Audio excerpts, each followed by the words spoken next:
What's up, everybody? This is Seebass from Rockin with Seebass, and we have a very special guest today. His name is Rick Ventura from the great band known as Riot Act, and also Riot and several other bands I can't really think of right now. But here he is. How's it going? I'm doing great, man. How are you? All right, pretty good. I like your background there. You got a lot of guitars there. Yeah, a few instruments. You actually came in just in a moment when I was listening to Fire Down Under. Oh, really? Yeah, I had to listen to that real fast because I was like, oh, great. One of my favorite albums by you guys. Oh, thanks. But I also like Born in America. I know that was like one of the last albums you were part of. That. Yeah, hardly ever hear about that. That's cool. Well, what was your favorite thing about Born in America? My favorite thing about it? It was the last album I was on. I guess it's my favorite thing. No, there's some good tunes on there. It's just a shame it never got promoted. Mm-hmm. But I mean, it was considerably one of my favorite albums by Riot. Cool. Wow, it's great. Good to hear. Yeah, one of my favorite songs by the on the album is "You Burn in Me" and "Wings of Fire." Oh yeah, good tunes. Yeah. Wow, it's nice to hear someone mention that. Cool. Yeah, I tried digging in a lot by you guys, and of course your new album, which really awesome album. Yeah, thanks. I'm glad you like it.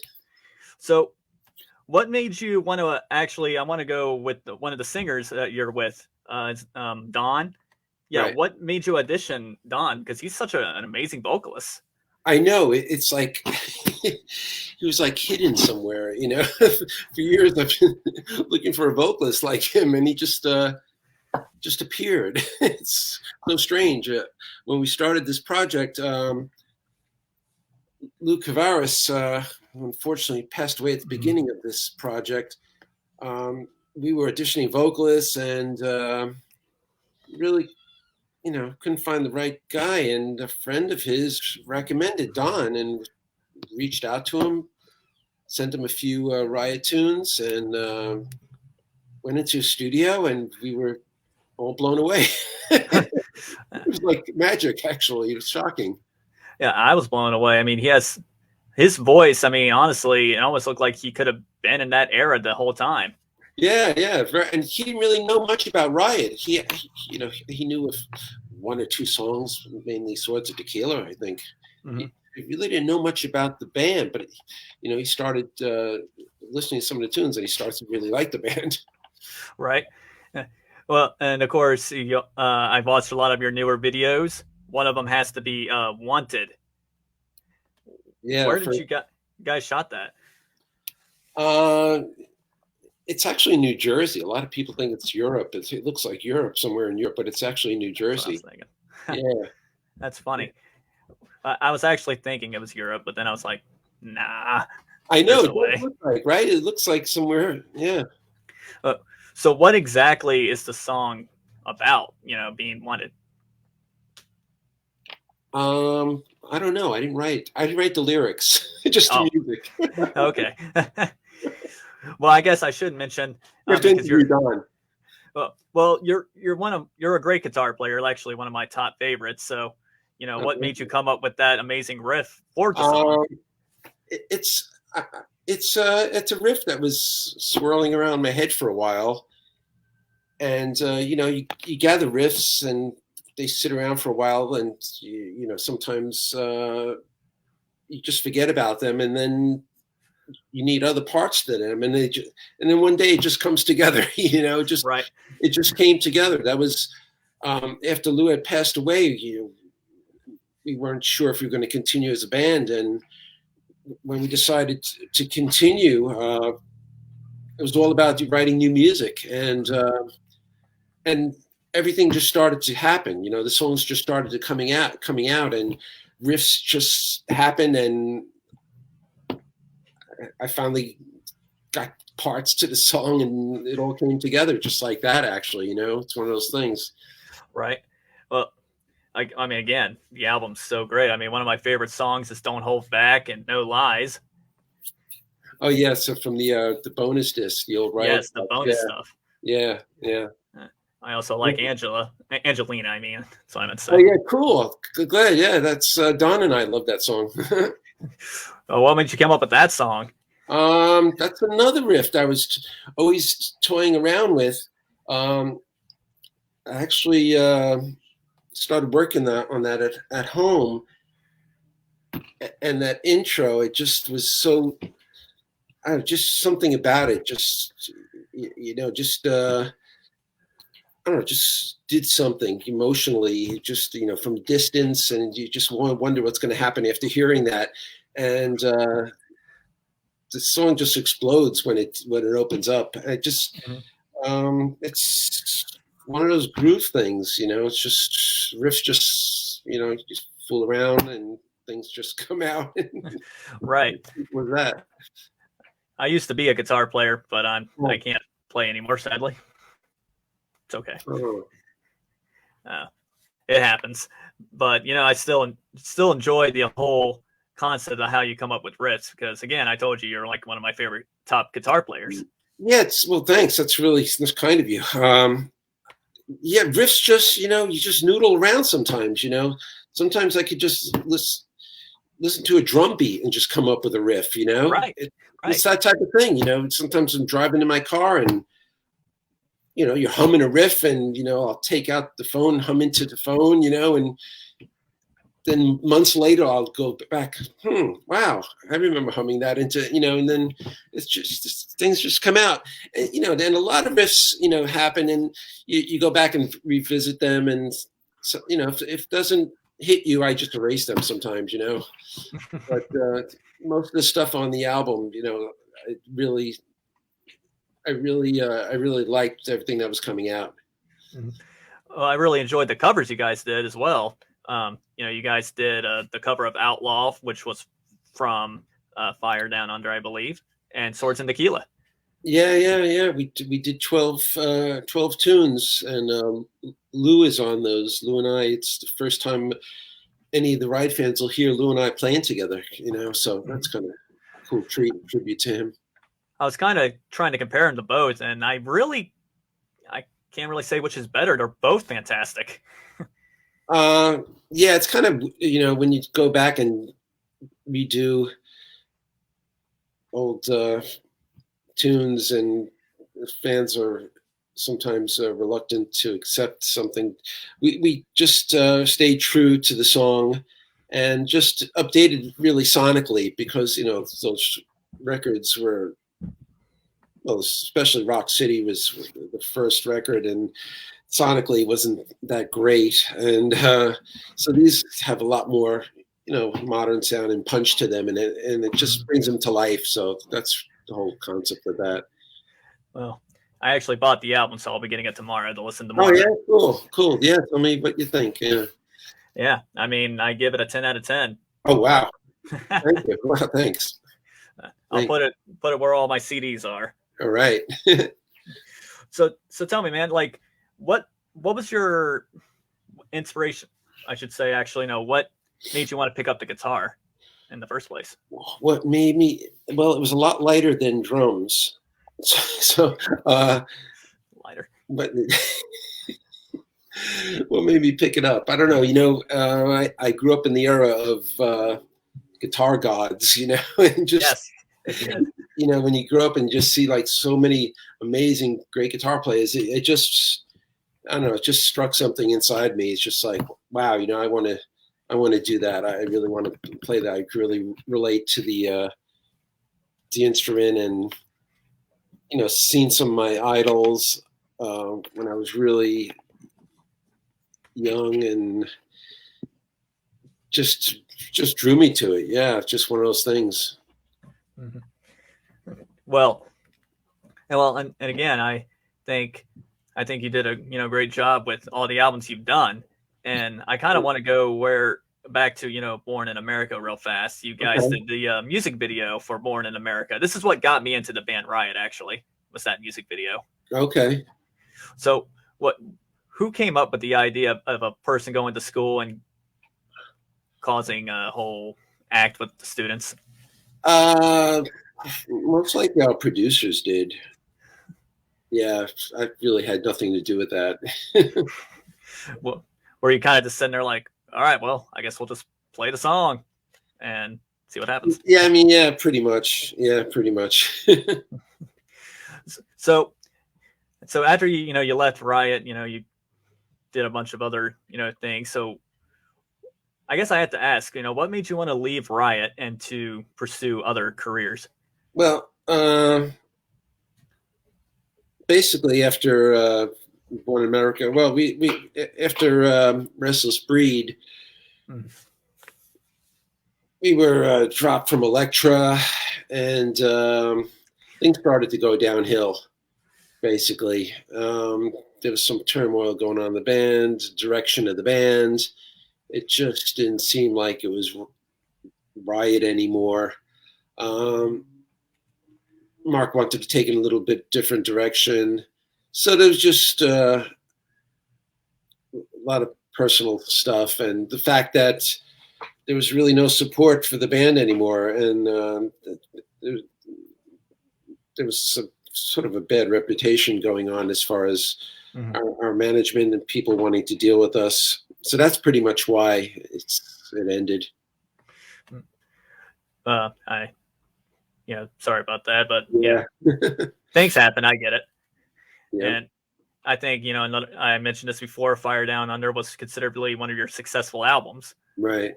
What was your reaction when you found out that that was the album that really got you guys up there? Yeah, I didn't realize that. I mean, you sort of sense it, that it made a mark, but it wasn't until many, many years later that I started to realize, when people would bring it up all the time, that it was such a great record and made a mark on a lot of the newer metal bands. And I mean, quite a few people regard it as one of the great heavy metal albums. So that's pretty amazing. And I revisited it years later and got to appreciate it more. Mm-hmm. Well, I love the cover of the album as well, although I'm trying to figure out what was the idea of that, but still, great cover. Everyone asked that. I wish. It definitely catches the eye. Right, it does. I mean, it was a selling technique. Right. You either pick it up and go, this really is great, or it sucks. Well, I mean, again, Born in America was my first album, so I was like, okay. And then I saw that album, I'm like, oh, that was the first? Oh. That was the first album for me. That's how I discovered you guys. Okay. My boss mentioned, like, have you ever heard of a band named Riot? No. Hey, listen to these guys. Sure. Okay. So, and then here we are. I was like, holy cow, I get to talk to Rick Ventura. I never knew I would talk to him. Cool. And, me going into your guys' history, I found out that a lot of big bands really respect you guys, like became really big fans of you, like Iron Maiden and Metallica. And I was like, really? Yeah, I know. I would see Lars with the Riot shirts quite a few times, and that was quite interesting. It's just very interesting to see the thrash metal guys, say, oh yeah, I'm a really big fan of those guys. Like, really? Yeah, it blew my mind, when I discovered that years later. Yeah. But then, cool. Then again, we all have our tastes and preferences, but it's cool that they really respect you guys. So yeah, it's definitely nice to hear. So when you guys decided to reform the band Riot Act, what was your like? Well, it really wasn't about reforming. It was just we had been inducted into Heavy Metal Hall of History a few years back. Yes, you were. And yeah, so it kind of started a few years ago. There's always buzz about Riot, and when Lou and I went to that ceremony and were inducted, it's sort of like lit a fire. And Lou had always wanted to get together with me and do something, and I was always reluctant to. It's like I don't really want to recreate something it was. It's and I started viewing it. Hey, it's an opportunity to do new music, and so it was always about just coming out with new music, really, Mm-hmm. old originals. I didn't want to just go out there and just say, "Oh yeah, we're getting together and we're going to play old Riot songs." That would have been just a joke, So um, this is all about just new material and just moving forward. And of course, we're going to play some Riot tunes, sure. Mm-hmm. Yeah. Well, of course, guys did make one of your one song, "Closer to the Flame." Uh, really love this song. I know it's the title of the Yeah. album. Love the video, by the way. Oh, And cool. kind of curious, what made you guys want to make that video? Because that video was, I don't know where it was, but you guys were having fun with that one. Yeah. And luckily, we came out of it unscathed. There was Unscathed? What happened? a lot of fire around us there. Oh. Flames, and we were definitely close to the flame. Oh man. Yeah, we listened to the lyric, and we just had this concept of a fire goddess and and and flames and fire, and it just went crazy. We just had fun. But every time I watch that video, I don't know what. Every time I watch that, it makes me think of another music video by another band named Fozzy. I don't know if you are familiar with Fozzy. No. Do you know who Chris Jericho is? Yeah, sure. That's his band. Oh, really? Oh, okay. Yeah, great band. You should look them up. Oh, okay. They have a song called Judas, and it's somewhat similar. Oh, really? Okay. Yeah, there's some fire around them, except there's also other random things that make no sense. And Chris is just singing. I'm like, I don't know what that has anything to do with the song, but all right. Yeah, both videos don't make any sense. They don't, but they make it cool. Yeah, it's just entertainment, really. Exactly. Keep your eyes focused on something, whether it's musicians or fire or anything. There was also another video you guys made, which was kind of a dedication to the bass player. Can't think right now. What was the name of that video? Well, we did Wanted, we did Stand or Fall, and we did. Also, we had 2 years ago. We did Swords of Tequila, and we did during the quarantine period. We did a video for Overdrive. That's it. Yeah, there we go. I couldn't think of it. Right, Overdrive. Flu, right? Okay, yeah, Flu. Yeah. The guitar. Yeah. Yeah. That was a very well put together video right there. I know. Yeah, I can tell it's during the pandemic era. Right. Yeah. So we just shot ourselves in our homes and pieced it together. Try to make it entertaining. We didn't get together as a band. So everybody was just at their home, and we just did what we could. But it turned out pretty cool. But everybody at that time was doing the same exact thing. Right. Just shooting videos from their homes and mixing it together, which I always found that so cool. Yeah. Nothing else to do. Oh, yeah, I mean, why not? And right. Overdrive is one of my favorite songs, by the way.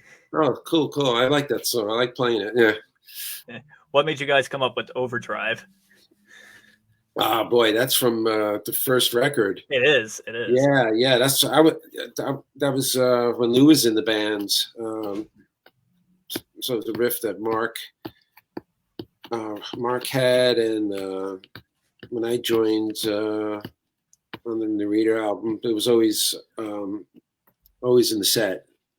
Mm-hmm. Definitely a good crowd pleaser. Oh yeah, and I also been watching a lot of live videos, and Don, man, he sounds great live, and all of you guys sound great live. Oh, okay. Yeah, did you? That was probably at the Heavy Metal Hall of Fame ceremony. Yeah, 2 years I was watching that, and I was just like, Don? Yeah, that's the only time we got to perform. That's what? Really? We performed. The only time you'll see Lou with us, and the only time we performed, because right after that, the pandemic set in, and Lou passed away, like 2 months later, and we haven't played since. We worked on. We didn't for quite a number of months, we didn't know if we were going to continue as a band. And then when we did, we just put all our energies to the new album and just focused on that. And gigs really weren't happening. You know, if a gig came up somewhere in Europe, it was canceled, the lockdowns and all that. So we're finally going to go out in August. We're going to hit England in August, the end of August. So excited about that. And the States in September. Are you guys going to come to Ohio? I think so. I think so. So hopefully we'll see you. Yeah, I'm from Middletown, Ohio. That's why I ask. Oh, cool, cool. What was your most favorite place you guys ever performed at? Just you personally, I would say. Oh, favorite? Well, I remember playing Cleveland, which was great. We play in San Antonio, Texas. Texas was always a great place to play. There's some cool gigs in Florida and in England at the Monsters of Rock. Most of our gigs were very good actually. The band always went over great when Riot played. So we always captured the audience attention, and I always gave the headliners a run for the money. Yeah, it's actually always cool when I realize the opening act can sometimes be the better act than the headliner. Yeah, sometimes, sometimes, and it's good when the opening act's a great act, and the headline is a great act, and just a good show for everybody. It's a win-win. Right. And I mean, the best place I ever went to see a band perform was Bogart's Arena. I don't know if you ever been there. I'm pretty sure you have. I might have. It's in Cincinnati. To me, it's the Whiskey of Go-Go of Cincinnati. Oh, cool. That's what I call it. That's what it reminds me of. I remember the Agora Ballroom. I'm sorry, the what? The Agora Ballroom. I don't think I ever. Oh wow! That's a long time ago. I think they probably. I don't know if it's changed or it's a new Agora now, but that's one of the places that we played in Cleveland, if I'm not mistaken. Oh, yeah, I've never been to Cleveland, so that's probably why I would never heard of that. But that's still kind of cool that you guys, toured a lot in Cleveland. So, one day when you guys do come, I'll be hitting Cleveland or Cincinnati or wherever you guys want to go to. Yeah, we'll go wherever they send us. So, and so in one curiosity, what is your favorite song from this album? There's a few that I like. That I like Wanted. I just like the energy of it and the overall the sound of it, and it really just captured what I really wanted the band to be about. I like that. I like Angelina. Oh yeah, Angelina. I like. There's. Let's see. There's actually a ballad on it almost there, which is interesting, different. I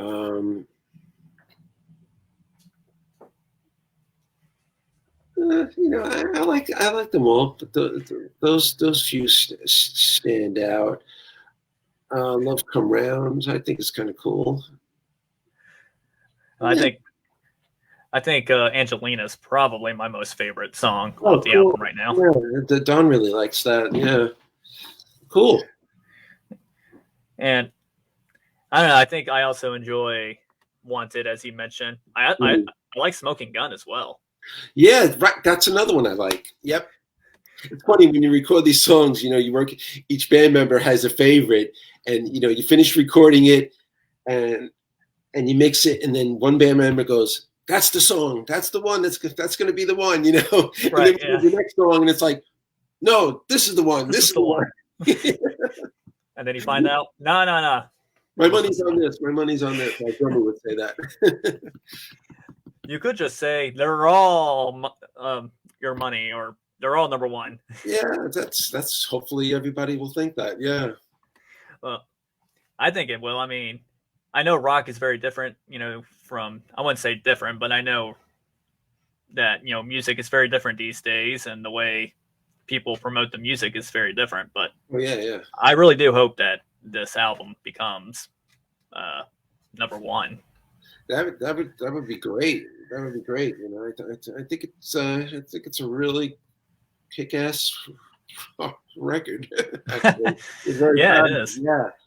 It's probably some of the best albums that I've listened to in a very long time. So yeah, Oh, thank you. oh, it's good to hear. I appreciate that. Thanks. Yeah, I had to tell your publicist this, but I'm like, man, can't Oh yeah, cool, cool. wait to talk to Rick. Oh, very cool, man. It's good to hear. So, um, just on a curiosity, what is your influences though? I mean, you said Um, you grew up in the era of rock gods, yeah, which you did. yeah. Um, I started off um, getting to basically very early Eric Clapton. I mean, going way Yes. back to the Blues Breakers and Cream. Um, when I just heard that guitar tone and his vibrato, and that just, I don't know, I was instantly just drawn to that. Right.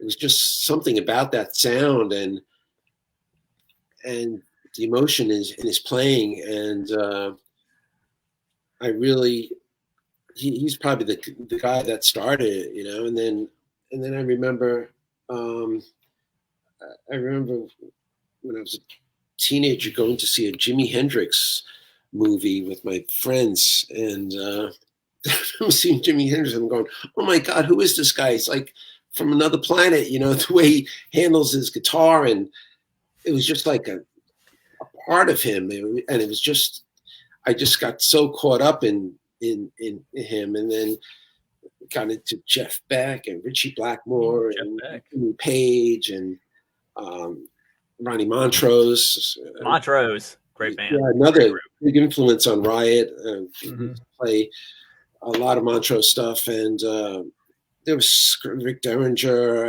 and then years later Van Halen. I'm just To name a few. amazing, great players. So those are guys that really influenced me. But you also mentioned the Jimi Hendrix movie. What's the name of this movie? I don't know if I'm I think familiar it was with it. really played. God, it was probably around 1970 or something. I was probably just like 12 or something. I think it was Jimmy Plays Berkeley or something. This used to be in Manhattan, in the Village. I remember somehow I managed to let my parents. I just went with my friends. We just went to the city and we just had to see this. Like, and we were so young, and then it just blew me away. I'm gonna have to look up this movie. I didn't Yeah, even know there was. yeah, probably around 1970, 71, maybe 72, somewhere around there. Like I said, we were quite young, and just seeing that, just like, wow. I think I remember my first time seeing Jimi Hendrix on a TV, of course, was when he was lighting his guitar on fire, and I was like, Oh, the "What?" Monterey Yeah, Pop Festival, yeah. I'm sitting Yeah, there I like, really, you'd see clips of this guy, and it's like, holy shit. Oh, Pete Townsend, another influence of mine, another big influence. I forgot to mm-hmm. mention him. But I mean, I think one of my favorite guitar players is, of course, you. I mentioned Mick Mars from Motley Crue. If you can tell, I'm a Motley Crue fan in the background. Oh, yeah. Um, Yeah, Mick Mars is really damn good. Yeah. He's an underrated guitar player. And I respect him a lot, for the movement that he can try to do, because, Mm-hmm. you can barely move. But every time I see that man play, I'm like, good man. Yeah. I also enjoy Trower. Oh, Trower. yeah. There's so many greats. It's unbelievable. Yeah, it's unreal. Yeah. He actually came up with a new album today. Not today, Yeah, but he okay. did came out with an album. I actually listened to one of his songs. It's really good. Oh, cool. I got to check it out. Yeah. When you're done with this interview, you can watch it all. Sure. I always pop on YouTube, and I love looking at old clips and stuff that's, people pull out of, I don't know where they get it from, but that's always a blast. Right. Well, I always considered, the best guitar players to always be from that era. So Yeah, it's well, it was all new and fresh, and the sounds were new, and everybody's experimenting in different areas. There was rock, jazz rock, and so it was just very inspiring. so who did you have you ever had a I'm pretty sure you have, but have you ever had a chance to like for you and Riot to over open for a big band that you really wanted to open up for? Well, we opened for Rush, we opened for Black Sabbath, Rainbow, so Oh that was wow, pretty Rainbow. cool. Yeah, that was pretty cool. Yeah, AC/DC. So Sammy Hagar. So it was kind of cool, opening for these guys that you grew up listening to. Right? You couldn't, sometimes I just couldn't believe it. Um, I've said this before. When we were touring with Rush, we noticed that when we do our sound check, we'd see Geddy Lee out front checking us out during our sound check. Oh wow. Yeah, so like we'd look and wow, check it out, Geddy Lee is checking us out, and it was kind of interesting, It's probably saying, hey, what's That'd be new band all about. kind of nerve I was a big wracking to Rush this. fan. When Rush first came out, I loved Rush. Oh yeah, great band. Geddy Lee is another great vocalist. Always enjoyed him. Yeah, Yeah. when I first, it's funny. I don't know if he gets this a lot. When I first heard Rush, I was like, that chick has some good voice vocals. Well, yeah, I mean, he was really up there. Well, yeah. Then I looked him up and I was like, oh, it's a guy. Well, he still has good vocals. Yeah, yeah. Those early Rush albums, they were great. I just try to imagine though that you got when you guys were like sitting there. I mean, were you guys sitting there like nervous at all that you realized that Geddy Lee was watching you? Well, yeah, yeah. It was kind of, yeah, it was kind of nerve wracking, but we were confident in what we were. The band was pretty hot at the time. We were well rehearsed and toured a lot, and we were definitely, on the around the money. So it was just kind of cool. And one time during a sound check, they were doing their sound check, and Neil Peart was late. Oh, So they asked our drummer Sandy Slavin. oh, They asked him to come up and play a tune. uh-oh. And he really didn't know. He just did his best. Just to, I think they were doing Limelight or something during the sound check, and so he was laughing, and they were so cool.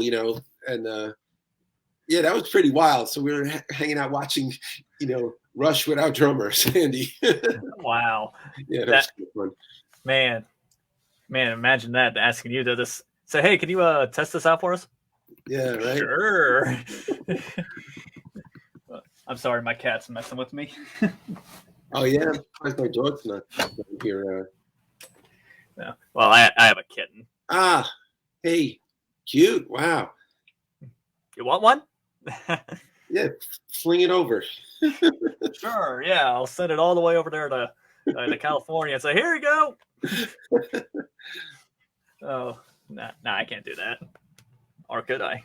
I don't know. So I love the history of you guys, especially with the bands you open for and your albums, great albums. But what is your favorite album from Riot?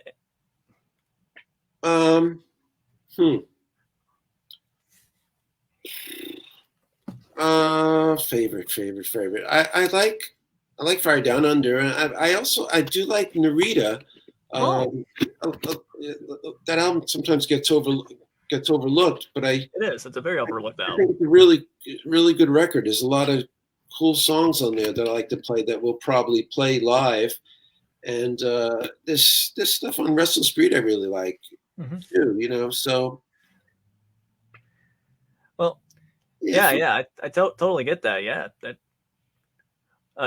album is very overlooked. I never really thought of that album very much, but it is a good album. Yeah, I think it's a pretty cool record. Yeah. I mean, honestly, I think you guys were probably the most underrated band I've ever heard. That's what I've been told. We've been told for years. We just had a lot of bad luck, a lot of unfortunate circumstances. Right.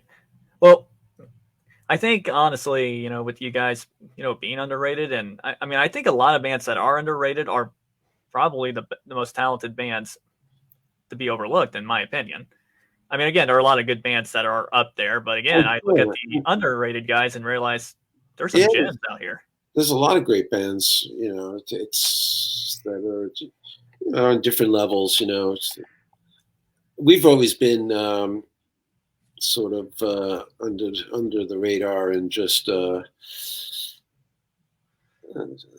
cult type of following. Hmm. And I also like how you guys were formed, but I have to ask, when Riot was being formed, I wanted to talk a little bit about how you guys found Lou, Wow.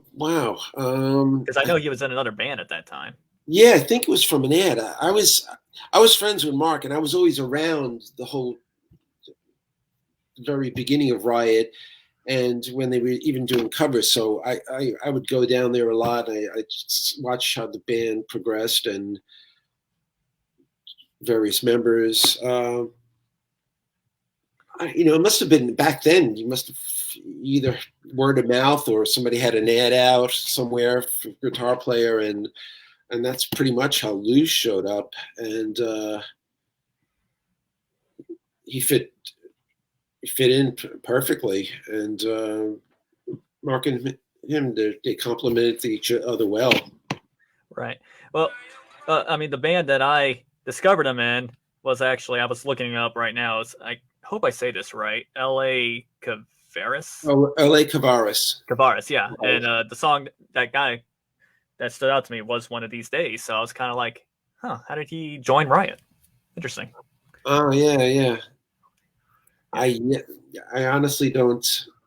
I just remember seeing him coming down for the first few times, but that's pretty much all I know. Well, I think you mentioned how you joined the band. So, like, what clicked? Like, what was the magic that finally got you guys to realize that this was going to be a big deal? I should say. Well, the band was like evolving, and once Lou had left, I was like the logical replacement because I was always around there. I was friends with everyone, Right. and so I just fit in perfectly. I knew the material, and it was just a no-brainer, I guess. And sometimes it just takes a while to get the right right combination of people together. Mm-hmm. And if you notice, I mean, each album is always a lineup change. Oh yeah. Until Fire Down Under, that's that lineup was okay. It just seemed like everything just came together for that album, and that's the playing, and I mean the playing was good on all the albums, but something about just the songs and the energy and just the direction that just all came together on that album. But then Guy left the band, so we had to get a new singer. There was every album. There was always something going on. Well, I mean, there's a lot of, it's funny when I was getting into you guys. I got Born to America, and then I bought another album, and I couldn't find it sadly, but it was from Riot 5, and I was so confused by, which was which. Like, wait. It's a different thing. It's a totally different thing. Yeah, I realized it was a different band. I was like, oh, okay. Yeah, I get it. Mark. Yeah, I mean, Mark continued Riot after I had left, and then the rest of the guys left the band, and Mark just continued and just took it in a very different direction. More of thrash speed metal type thing. And he always had great players, and just a different thing, Right. just a different thing. And there's plenty of fans of that era of Riot. Well, I try to be open minded with each album that I hear. You know, I try not to be a hater. Oh yeah, I don't hate anything, Yeah. And there's fans out there, they'll say, well, this was the best Riot. No, this is the best Riot. This is the best version. I mean, it's just it's a long history, And Riot Act, like I said, it started out Lou and I, because we were the earliest members of Riot, and I was there for a long period, did a number Right. of albums, and of course we had to play some Riot material because you got the original guy from Riot. People always like to hear that, and they always want to see the original member, But I've always been about just doing new music and just playing the kind of music I like to write and play, and what everyone in the band likes to do. We just gel, and there's a lot of talent, and everybody brings something. It's just very cool. There's a lot of what's the word I'm looking for? There's a lot of inspiration. Somebody has an idea, and we just pick up on that, and just so we're looking forward to doing our next album. So oh yeah, can't wait. Can't really wait for you guys to do that. Are you guys getting ready to do the next album, or do you guys have any new material getting ready? Right now, we just finished the Closer to the Flame video. Right. We might do another one, but now we're going to gear up for rehearsals to finally tour. So that's the next objective. But I'm sure right after we come off this tour, it's always a good time to go in the studio and write and start record, because the band comes, off the road, and you're really, really fired up, and the band's gels, and just feels really tight. And that's probably some of the best albums I think are made when you're coming off the road or while you're on the road.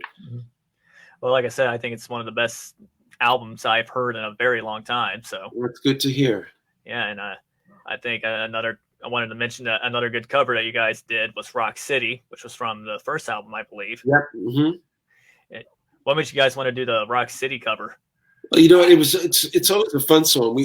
Everyone in this band just likes to play it. It's just a fun song to play. It's a fun song. It's got a great chorus, and when we used to play it live, and the audience liked to join in, and it was just a good all around live tune.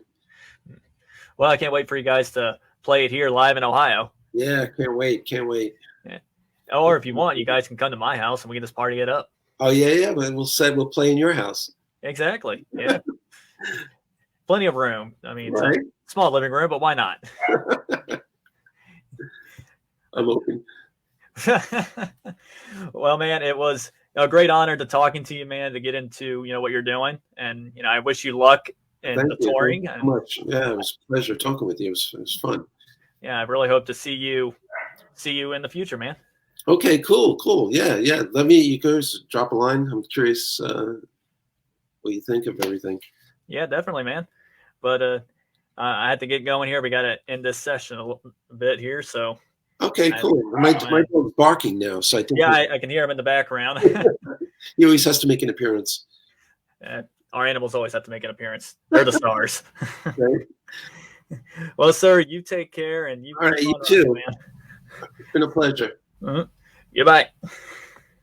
Ladies and gentlemen, that was Rick Ventura, guitar player of Riot Act, and also the band Riot. Probably one of the best guitar players I have ever heard live, and I hope to see him soon. Also, in another, just a heads up, I do have another job known as iHeartRadio. I'm pretty sure a lot of you already know that. I do things for the Dayton Dragons. I play ads and make sure that the game is playing. If you guys wish to tune in to the baseball games, you can tune in on Fox Sports 980 WONE. That's an AM station. You can tune in on your car. But I highly recommend that you tune in on iHeart, the iHeart app, and you can hear it better there. It's more clear. Or the Dayton Dragons app. Dayton Dragon games are There's a Dayton Dragon game tomorrow. Actually, the kickoff show will be at 11:32. However, I will not be part of that one. There will be another guy part of that one, but I will be part of the Wednesday one. So if you all want to tune in to listen to the game, please, it'd be great. We're kicking butt. It's 19 consecutive games. We have won 19 consecutive games. Dayton Dragons is in first place. So anyway, y'all, thank you for tuning in. And this is Seebass from Rockin with Seebass. And I'd like to say to take care and keep on rocking.